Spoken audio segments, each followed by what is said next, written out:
¿No crees que ya es hora de que tengas un ingreso que tú te mereces por el simple hecho de ser una persona que existe en este mundo? Porque mira, mucha gente me dice que esto no se puede hacer, que es inviable. Y hasta ahora os podía haber dado la razón. Os podía haber dicho, vale, no os traigo una prueba de cómo se puede financiar esto en la realidad. Pero ¿sabéis qué? Que aquí tenéis vuestra respuesta con las 10 formas de cómo se puede financiar el ingreso mínimo vital. Primera de ellas, reforma fiscal progresiva. Esto principalmente quiere decir un impuesto sobre las grandes fortunas y las herencias, que esto además ya se aplica en países como España y Francia. En este punto además tenemos un incremento de los impuestos progresivos, que lo que quiere decir es que las personas que ganen más dinero, que tengan una renta más elevada, tendrán que pagar mayores impuestos, un porcentaje mayor, acorde a cuánto van ganando. La segunda fuente es a través de la eliminación de subsidios regresivos. Son subsidios a los que puede acceder cualquier persona del mundo, pero lo que sucede es que al final el mayor número de personas que puede acceder a este tipo de subsidios son personas con ingresos más elevados. Por ejemplo, la reducción en combustibles fósiles sería una muy buena acción que se puede implementar en este tipo. La mayoría de gente que tiene un coche a día de hoy es gente que se lo puede permitir y es gente con un ingreso más elevado. La gente que no se lo puede permitir, evidentemente va a ir en transporte público, ya que sus ingresos son menores y no se pueden permitir el pagar un coche y por lo tanto el consumir gasolina. Por lo tanto, al final es un subsidio al que las clases más elevadas tienen acceso y las clases más bajas, que son los que acaban yendo en transporte público, pues no se benefician de ello. Entonces, una solución es eliminarlo o que el porcentaje que se destina a ese subsidio sea menor. Tercero, impuestos verdes y de actividades contaminantes. Se va a establecer un impuesto a aquellas empresas cuyo índice de contaminación sea más elevado que el establecido, ya sea por emisiones de carbono, por plásticos de un solo uso. Es decir, aquellas emisiones excesivas que una empresa o una multinacional puedan llevar a cabo van a ser sancionados en forma de impuestos mayores. Esto se está implementando bastante en los países nórdicos, ya sea Suecia, Noruega y demás. Y lo que se está haciendo con esos impuestos es destinarlo a causas sociales y a causas medioambientales. Cuarta, impuestos sobre la economía digital. Va a ser ejercido sobre grandes multinacionales, ya sea Google, ya sea Amazon. ¿Por qué? Porque si os dais cuenta son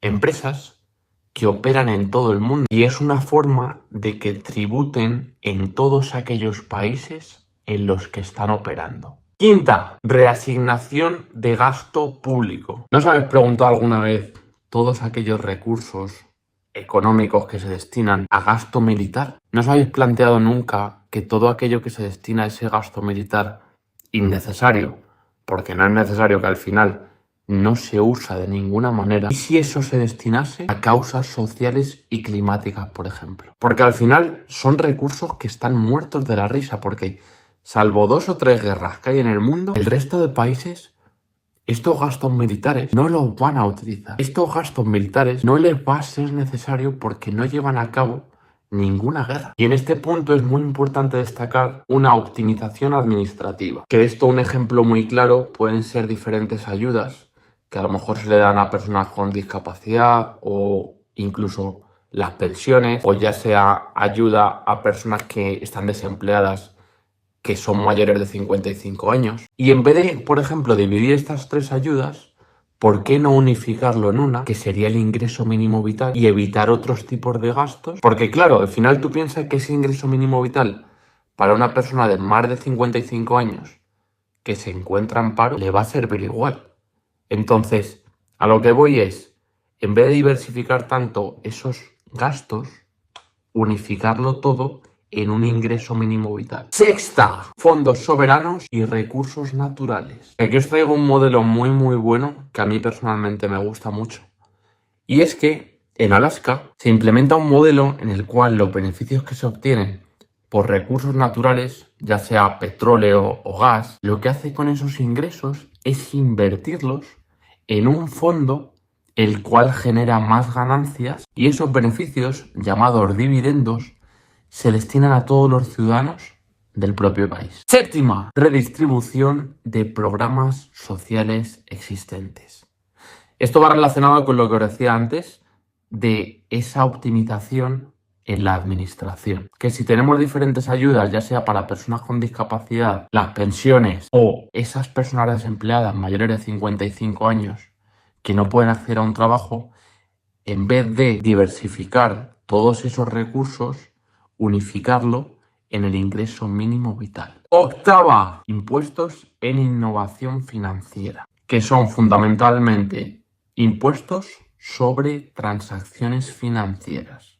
Es decir, ya sea en operaciones bursátiles, en operaciones de fondos indexados, en operaciones de criptomonedas. Lo que se propone aquí, ya sea en la venta en bolsa de una acción, en fondos de un fondo indexado, como su propio nombre indica, o en la venta de criptomonedas, haya un impuesto en esas ventas que se hacen. Y principalmente, si os dais cuenta, la mayoría de personas que accede a este tipo de mercados son gente que se lo puede permitir y son gente normalmente con unos ingresos y un patrimonio muy elevado. Novena, colaboración internacional. Esto va relacionado con un punto que ya hemos visto y aquí un ejemplo muy claro es la OCDE, que está intentando cada vez más y mejor que las grandes multinacionales que operan en diferentes países del mundo, ya sea como hemos dicho antes, Google o Amazon, lo que está promoviendo sobre todo la OCDE es que estas grandes multinacionales lo que hagan sea tributar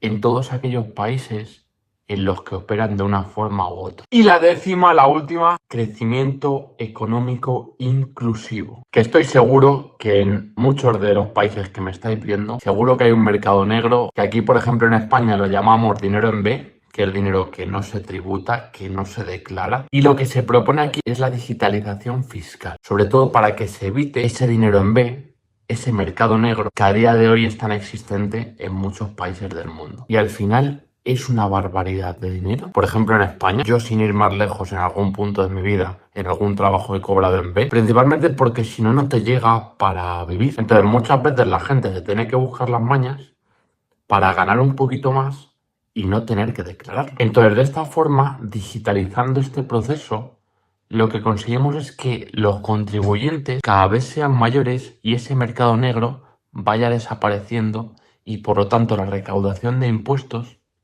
cada vez es mayor y con todo ello se puede financiar este ingreso mínimo vital. Así que familia, simplemente deciros que tenía muchas ganas de hacer este vídeo porque mucha gente me pone en los comentarios de mis vídeos que cómo se me ocurre a mí este tipo de ideas, porque es una idea que parece que me he comido unas setas alucinógenas antes de hacer este vídeo, pero ya iba siendo hora que esas setas alucinógenas se convirtiesen en unas setas de realidad. Así que con este vídeo os demuestro que esto es viable y sobre todo os lo voy a dejar más demostrado con un último dato que os dejo para haceros ver que esto es de verdad posible. ¿Qué se te viene a la mente a ti si te digo que el 70% de la riqueza mundial está solo distribuida entre el 10% de la población mundial? Párate a pensarlo porque tiene miga el asunto y familia, que tengáis un maravilloso día. Que vaya súper bien y estamos cada vez más cerca de un ingreso mínimo vital. ¡Let's go!